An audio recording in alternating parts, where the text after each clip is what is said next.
So what I'm looking at here is the graph of a quadratic function. I can take any value of x in the case of a quadratic, substitute it into my equation, and out will come a value which I will label as y. And so because of that, I get an endless number of points, an infinite number of points, which I put together, and in the case of a quadratic, I get a graph that's a parabola. Now what I want to look at next is a quadratic equation. And the difference between a function, which I have here, and an equation is that the equation has one variable. What I've done going from the function to the equation is I've made the y value 0.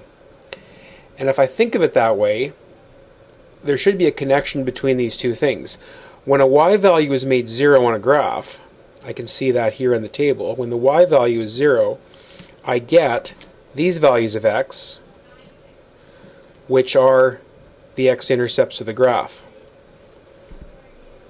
In other words, what we're saying for this equation is that the values of x that make it equal to 0 would be the values of the x-intercept, -1 and -3.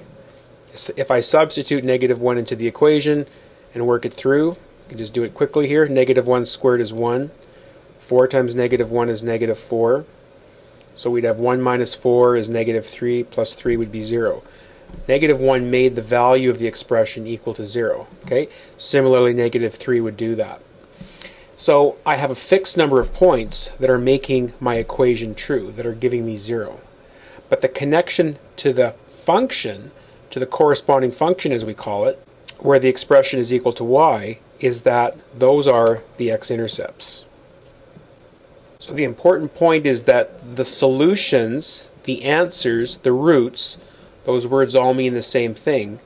The answers to this equation are the x-intercepts or zeros of this function.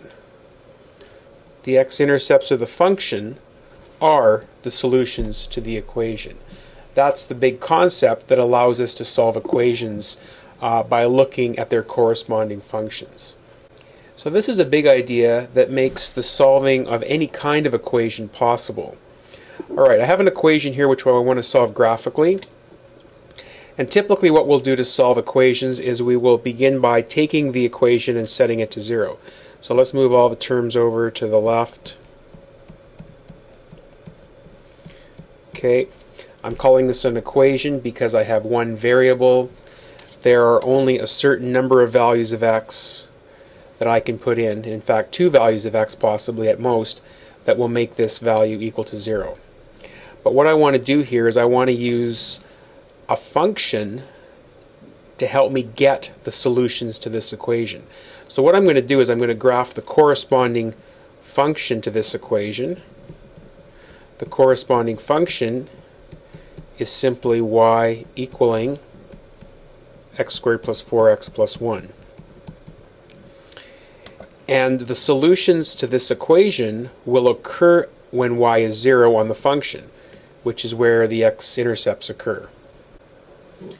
Alright, we have technology handy, so let's type in our function y equals x squared plus 4x plus 1. Let's bring up the graph, which we know will be a parabola. And when y is 0, those are the x-intercepts of this graph.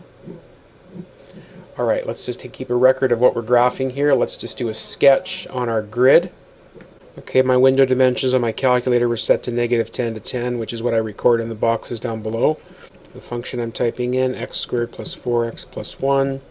Drawing a quick sketch of what I see on my calculator. And these x-intercepts are going to be the solutions. The solutions to the equation are the x-intercepts of the function.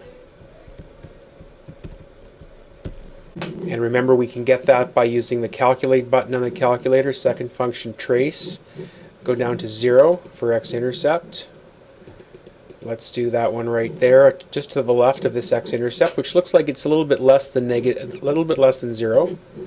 Move it to the left, move it to the right, move it close, getting an x-intercept of -0.27. Let's round it to 2 decimal places. That's this one. And then the other one, second function trace, 0 once again. Let's move the cursor over to the left. This one's a little bit more than -4. Move it to the left, press enter. Move it to the right of the 0, press enter. Move it close to the 0, press enter. Calculator is saying when y is 0, -3.73.